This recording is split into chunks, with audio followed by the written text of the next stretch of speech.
Welcome back to your channel student. तो आप लोग फर्स्ट टर्म के एग्ज़ाम के लिए रेडी हो गए हैं। तो देखिए, आज हम लोग वीडियो में करने वाले हैं क्लास नाइन्थ का जो सामाजिक विज्ञान का सेट टू का क्वेश्चन आंसर जो है मॉडल सेट जैक जो पब्लिश किया है मॉडल सेट सेशन 21 to 22 वाले लोगों के लिए, उन लोगों का प्रैक्टिस करेंगे। आज हम लोग उसी का प्रैक्टिस करते हैं, सामाजिक विज्ञान का सेट टू का। तो फटाफट चलिए देखिए, मैं क्वेश्चन जो है यहाँ पे वो बोलूँगा, बताते जाऊँगा। आप लोग में से जिसको भी आंसर अगर पता है वो फटाफट बताएंगे, खुद से बताएंगे। और कितने लोगों ने सही आंसर किया वो मुझे कमेंट ज़रूर करें, ताकि पता चल जाएगा कि आप लोगों का प्रिपरेशन कैसा हो चुका है। ठीक है। बाकी मैं इसका आंसर सॉल्यूशन इसका कर दे रहा हूँ, जिन्हें पता है वो फटाफट इसका आंसर बताते जाएंगे। चलिए देखिए, फर्स्ट क्वेश्चन है आपका कि फ्रांस की क्रांति कब शुरू हुई। फ्रांस की क्रांति कब शुरू हुई? तो देखिए, आपका ऑप्शन फर्स्ट है 14 जुलाई 1789। ऑप्शन ख है 14 जुलाई 1779। ग है 14 जुलाई 1769। और घ है 14 जुलाई 1749। तो क्या है आपका आंसर? फटाक से बताइए। देखिए, इसका आंसर जो है वो आपका हो जाएगा क नंबर 14 जुलाई 1789। ठीक है।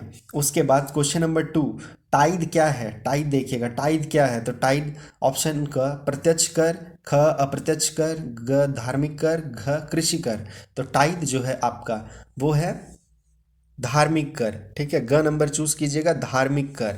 उसके बाद थर्ड नंबर क्वेश्चन कि फ्रांस समाज में सत्ता और सामाजिक हैसियत को अभिव्यक्त करने वाली श्रेणी को क्या कहा जाता है?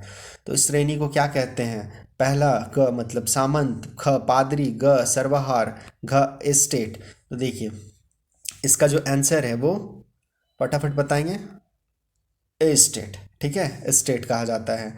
उसके बाद आपका जो फोर नंबर क्वेश्चन है, मार्सिले। मार्सिले क्या है? मार्सिले क्या है? रूस रूस का राष्ट्रगान है, ख अमेरिका का राष्ट्रगान है, ग फ्रांस का राष्ट्रगान है, घ भारत का राष्ट्रगान है। तो मार्सिले, इसका आंसर आपका ग नंबर फ्रांस का राष्ट्रगान है। ठीक है, तो ग नंबर चूज कर लेंगे। ये आपका जो क्वेश्चन है वो फ्रांसीसी क्रांति फर्स्ट चैप्टर हिस्ट्री का उसी से दिया गया है। उसके बाद फिफ्थ नंबर क्वेश्चन देखिएगा, 1774 ईस्वी में फ्रांस की राजगद्दी पर कौन आसीन था? तो देखिएगा, कौन आसीन था? आप पढ़े होंगे तो आपको याद होगा कि हम लोग जो फ्रांसीसी क्रांति पढ़ रहे हैं उसमें लुई 16वां का बार बार चर्चा हो रहा है। ठीक है, ख नंबर लुई 16वां, इसका आंसर लुई 16वां होगा। उसके बाद छठा नंबर क्वेश्चन है, रूस के संपन्न किसानों को क्या कहा जाता था? रूस के जो किसान थे, जो संपन्न किसान थे, उसे क्या कहा जाता था? देखिए, घ नंबर है कुलीक। तो कुलीक वर्ग या बहुत जगह पे कुलीन वर्ग लिखा होगा, तो देख लेंगे, कोई दिक्कत नहीं है। जैसा ऑप्शन रहेगा वही आप चूज कर सकते हैं। कुलीन है तो कुलीन, और कुलीक है तो कुलीक, तो कुलीन वर्ग होता था। उसके बाद आपका सात सेवन नंबर क्वेश्चन में देखिए क्या है, मार्फा। मार्फा वार्सिलेवा कौन थी? एक ऑप्शन फर्स्ट, एक जादूगर, एक बहादुर महिला कारीगर, और एक अनपढ़ किसान थी, या एक शिक्षिका थी। तो कौन थी? तो आपका इसका आंसर हो जाएगा ख नंबर, एक बहादुर महिला कारीगर थी। ठीक है। उसके बाद एट नंबर क्वेश्चन है, पीटर्सबर्ग का नया नाम क्या पड़ा? सेंट पीटर्सबर्ग का नया नाम आपका क्या है? क नंबर पेरिस है, ख नंबर क नंबर पेरिस है। उसके बाद ख नंबर मॉस्को, ग नंबर क और ख दोनों, और घ नंबर पेट्रोग्राद। तो इसका आंसर है आपका घ नंबर पेट्रोग्राद। ठीक है। उसके बाद नेक्स्ट क्वेश्चन में हम लोग आते हैं फटाफट। नेक्स्ट है आपका 9 नंबर में, देखिएगा, 1917 में जारशाही के पतन की घटना को क्या कहते हैं? ऑप्शन ए क फरवरी क्रांति, ऑप्शन ख मार्च क्रांति, ऑप्शन ग अगस्त क्रांति, ऑप्शन घ अक्टूबर क्रांति। ये कौन सी क्रांति कहेंगे? तो इसका आंसर जो हो जाएगा आपका ख नंबर, मार्च की क्रांति। ठीक है। उसके बाद 10 नंबर, समाजवादी विचारधारा के परिवर्तक कौन थे? ऑप्शन क रॉबर्ट ओवेन, ऑप्शन ख लुई ब्लॉक, ग कार्ल मार्क्स, और घ फ्रेडरिक एंजिलेस। तो इसका आंसर जो हो जाएगा आपका क नंबर, रॉबर्ट ओवेन। ठीक है। उसके बाद क्वेश्चन नंबर 11 देखिए, भारत के कुल भूभाग का क्षेत्रफल कितना है? ये बहुत इंपॉर्टेंट क्वेश्चन है, इसको नोट कर लीजिएगा, बहुत ही इंपॉर्टेंट क्वेश्चन है ये। भूभाग का कुल क्षेत्रफल कितना है? क नंबर 38.2 लाख वर्ग किलोमीटर, ख नंबर 32.8 लाख वर्ग किलोमीटर, ग नंबर 328 लाख वर्ग किलोमीटर और घ नंबर 30.28 लाख वर्ग किलोमीटर। इसका सही आंसर आपका हो जाएगा ख नंबर 32.8 लाख वर्ग किलोमीटर। ठीक है, उसके बाद 12 नंबर क्वेश्चन देखिए, भारत का सबसे पूर्वी देशांतर कौन सा है? पूर्वी देशांतर का मान बताना है। 97.25 पूर्व, 77.6 पूर्व, 68.7 पूर्व, 82.30 पूर्व, कौन सा होगा? इसका आंसर है घ नंबर आपका 82.30 पूर्व, सबसे पूर्वी देशांतर का मान है। ठीक है, तो अगर वीडियो अच्छा लग रहा हो तो फटाफट वीडियो को लाइक कर दें और साथ ही ये क्वेश्चन को कॉपी में नोट करते जाएंगे। बहुत इंपॉर्टेंट क्वेश्चन है, एग्जाम में भी आ सकता है ये सब क्वेश्चन, नोट करके रखेंगे। 13 नंबर क्वेश्चन, नेपाल देश की सीमा किस राज्य से नहीं गुजरती? ये भी बहुत ही इंपॉर्टेंट क्वेश्चन है। नेपाल देश की सीमा किस राज्य से नहीं गुजरती? ऑप्शन देखिए, उत्तराखंड, ख उत्तर प्रदेश, ग बिहार, घ झारखंड।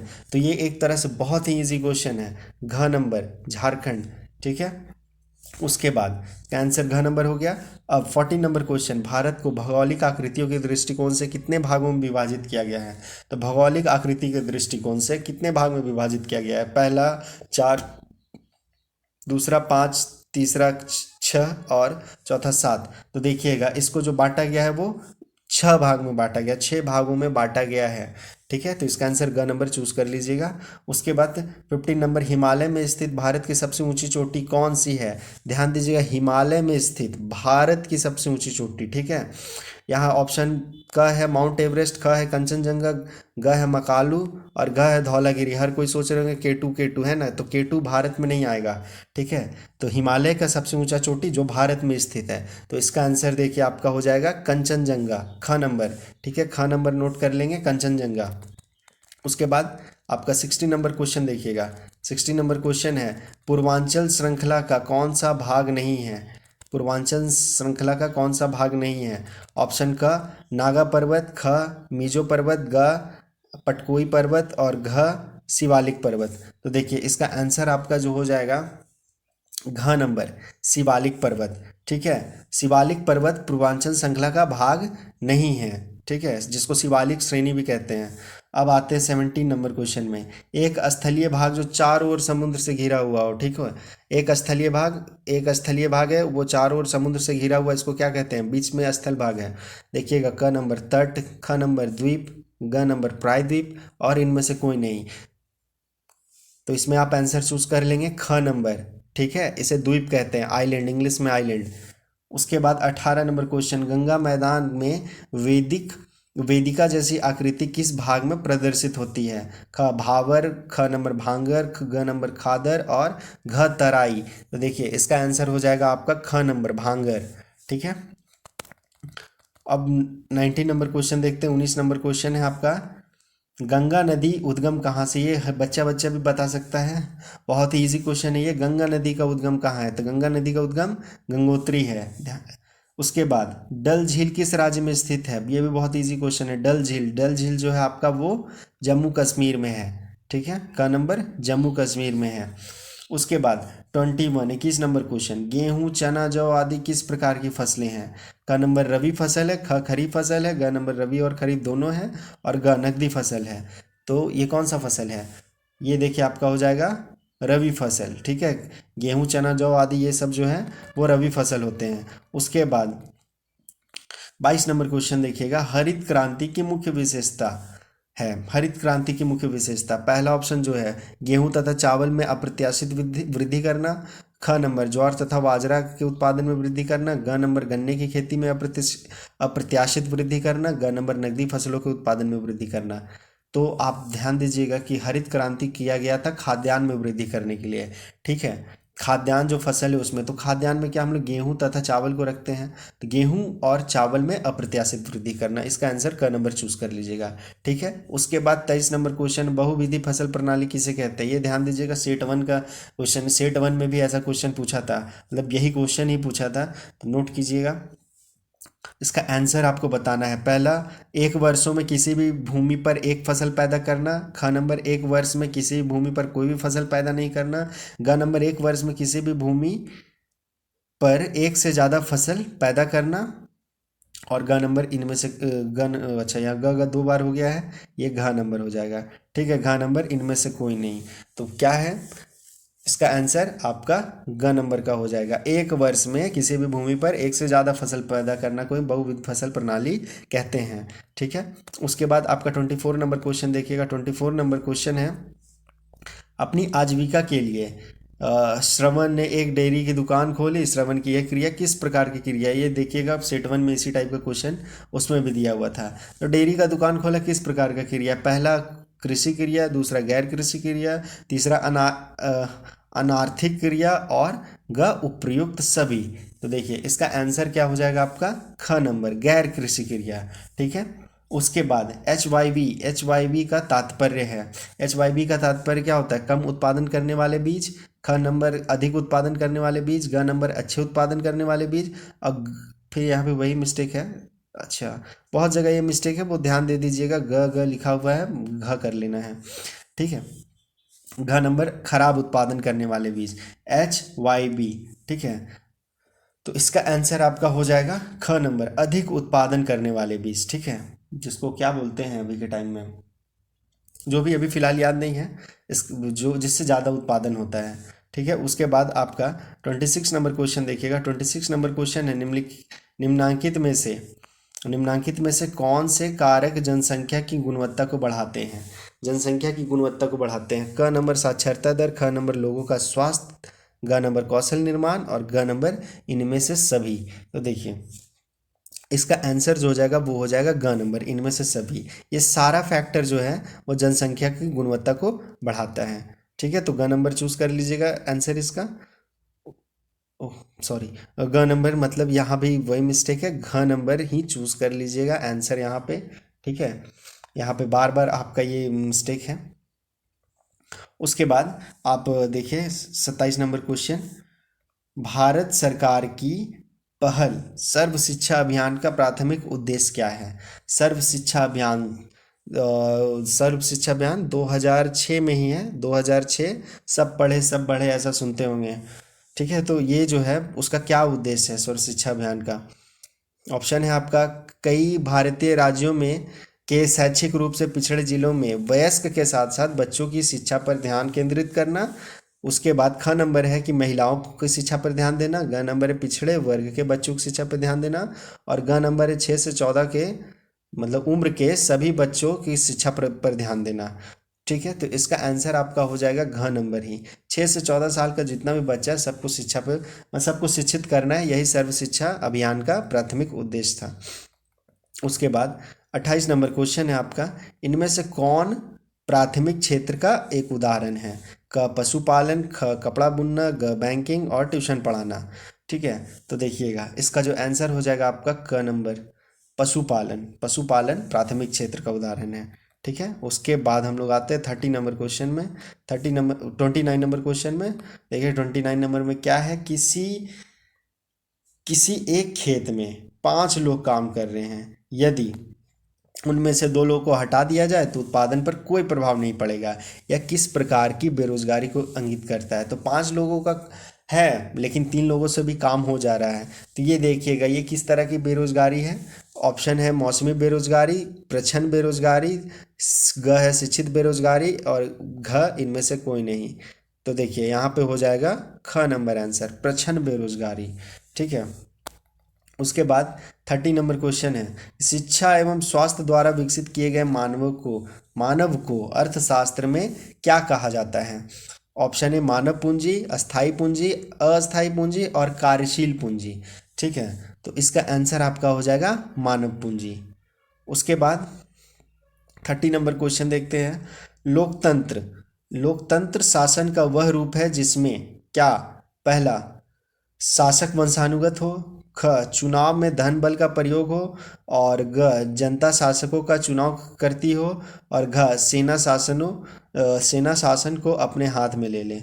तो देखिए ये में इसमें आपका जो हो जाएगा वो ग नंबर हो जाएगा आंसर, जनता शासकों का चुनाव करती है। ठीक है, लोकतंत्र का मतलब ही है लोगों का तंत्र, लोकतंत्र मतलब लोगों का तंत्र। शासक को कौन चुनेगा? तो लोग चुनेंगे। उसके बाद 32 नंबर क्वेश्चन में आते हैं, चीन में राष्ट्रपति नियुक्त कराने का अधिकार किसे है? तो किसे है? पहला कम्युनिस्ट पार्टी, दूसरा राष्ट्रीय जनसदन, प्रधानमंत्री, और इनमें से कोई नहीं। तो देखिए इसका आंसर क्या होगा? Communist party. चीन में कौन सी पार्टी? कम्युनिस्ट पार्टी है। राष्ट्रपति नियुक्त वही करते हैं। फिर 33 नंबर क्वेश्चन है, जिम्बाब्वे कब स्वतंत्र हुआ था? 1960 ईस्वी में, 1970 ईस्वी में, 80 में, 90 में? तो देखिए इसका आंसर हो जाएगा आपका ग नंबर 1980 ईस्वी में जिम्बाब्वे स्वतंत्र हुआ था। ठीक है। उसके बाद 34 नंबर क्वेश्चन है, रॉबर्ट मुगाबे कहाँ के राष्ट्रपति थे? दक्षिण अफ्रीका के, चीन के, पाकिस्तान के, जिम्बाब्वे के? तो देखिए इसका आंसर हो जाएगा घ नंबर जिम्बाब्वे के। ठीक है, तो दो क्वेश्चन जिम्बाब्वे से बनता है। जिम्बाब्वे कब स्वतंत्र हुआ? 1980 ईस्वी में। जिम्बाब्वे के राष्ट्रपति तो रॉबर्ट मुगाबे। ठीक है। वीडियो अच्छा लग रहा हो तो प्लीज़ वीडियो को लाइक ज़रूर करें। अब आते हैं हम लोग 35 नंबर क्वेश्चन में कि दक्षिण अफ्रीका के प्रथम राष्ट्रपति कौन थे? दक्षिण अफ्रीका के प्रथम राष्ट्रपति, पहला Pervez Musharraf, Robert Mugabe, Nelson Mandela, Jacob Zuma. ठीक है, तो आप लोग पढ़े ही होंगे, एक स्टोरी है। फिलहाल इसका आंसर मैं बता दूं, ग नंबर नेल्सन मंडेला हो जाएंगे। जो नेल्सन मंडेला का एक autobiography, Nelson Mandela long walk to freedom, एक बुक है, इन्हीं का ऑटोबायोग्राफी है। ठीक है, तो फर्स्ट जो है रंग भेद के खिलाफ ये दक्षिण अफ्रीका में बहुत स्ट्रगल किए, तब जा कर के वहाँ रंग भेद का नीति खत्म हुआ और नेल्सन मंडेला वहाँ के राष्ट्रपति बने थे, प्रथम राष्ट्रपति। उसके बाद 36 नंबर क्वेश्चन देखिएगा, संविधान के संबंध में इनमें से कौन सा कथन असत्य है? ध्यान दीजिएगा, असत्य है। यह साथ रह रहे विभिन्न तरह के लोगों के बीच जरूरी भरोसे एवं सहयोग विकसित करता है। ख नंबर, यह स्पष्ट करता है कि सरकार का गठन कैसे होगा और किसे फैसला लेने का अधिकार है। घ नंबर, यह सरकार के अधिकारों की सीमा नहीं बताता है। घ नंबर, यह नागरिकों के अधिकारों के बारे में नहीं बताता है। तो देखिए इसका जो आंसर हो जाएगा आपका वो ग नंबर, यह सरकार के अधिकारों की सीमा नहीं बताता है। ठीक है, ये कथन असत्य है। उसके बाद 37 नंबर क्वेश्चन है, भारतीय संविधान सभा के लिए चुनाव कराए गए थे, कब चुनाव कराए गए थे? संविधान सभा के लिए चुनाव कब हुआ था? ध्यान देंगे, संविधान सभा का चुनाव, आम चुनाव भारत का नहीं। ठीक है, तो संविधान सभा का जो चुनाव हुआ था वो ऑप्शन देखिए, जुलाई 1942, जुलाई 1944, जुलाई 1945 और जुलाई 1946। तो कब होगा? इसका आंसर हो जाएगा आपका घ नंबर, जुलाई 1946। जब देश लगभग आज़ादी के करीब पहुंच चुका था तब संविधान सभा का चुनाव हुआ और जिसमें डॉक्टर भीमराव अम्बेडकर को अध्यक्ष बनाया गया और वो संविधान लिखे थे। उसके बाद आपका 38 नंबर क्वेश्चन देखिए, इनमें से कौन भारतीय संविधान सभा के सदस्य नहीं थे? पहला ऑप्शन है महात्मा गांधी। ठीक है, तो यहाँ पे ही आपका आंसर क्लियर है, महात्मा गांधी संविधान सभा के सदस्य नहीं थे। उसके बाद 39 नंबर क्वेश्चन, इनमें से भारतीय संविधान का बुनियादी मूल्य कौन नहीं है? ठीक है, तो फर्स्ट ऑप्शन है समानता, सेकंड है स्वतंत्रता, थर्ड है आपका असहिष्णुता और फोर्थ में घ नंबर है पंथ निरपेक्ष। तो इसका सही आंसर आपका क्या हो जाएगा? इसका सही आंसर हो जाएगा असहिष्णुता। ठीक है, ये आप जब संविधान का अगर स्कूलों में प्रार्थना करते होंगे तो देखे होंगे आप लोग बोलते हैं, संविधान की प्रस्तावना बोलते हैं हम भारत के लोग, उसमें आपका ये चीज़ मेंशन किया हुआ ही है और वैसे भी एनसीईआरटी बुक के फर्स्ट पेज में इस चीज़ का मेंशन रहता है। उसके बाद लास्ट 40 नंबर क्वेश्चन देखिए कि इनमें से कौन सुमेलित नहीं है? देखिए क नंबर दिया हुआ है, मोतीलाल नेहरू 1928 में भारत का संविधान बनाया। उसके बाद राजेंद्र प्रसाद संविधान सभा के अध्यक्ष, बी आर अम्बेडकर प्रारूप कमेटी के अध्यक्ष और इंदिरा गांधी संविधान सभा की सदस्य। ठीक है, तो बताइए इसका आंसर तो क्लियर है कि इंदिरा गांधी उस समय भारतीय राजनीति में नहीं थी और तो घ नंबर ही आंसर को आप चूज कर लेंगे, इंदिरा गांधी। ठीक है, तो ये संविधान सभा की सदस्य तो बन ही नहीं सकती थी। चलिए, तो आपका ये भी जो है सेट 2 एसएसटी का आपका सेट 2 कंप्लीट हो गया है। ठीक है, एसएसटी का सेट 2 आपका कंप्लीट हो गया है अब फटाफट आप लोग वीडियो को शेयर करें ताकि आप लोग के फ्रेंड को भी हेल्प मिल सके, और चैनल को साथ ही सब्सक्राइब करें और वीडियो को लाइक ज़रूर करें। ठीक है, तो फिर हम लोग मिलते हैं नेक्स्ट वीडियो में। तब तक के लिए बाय एंड टेक केयर।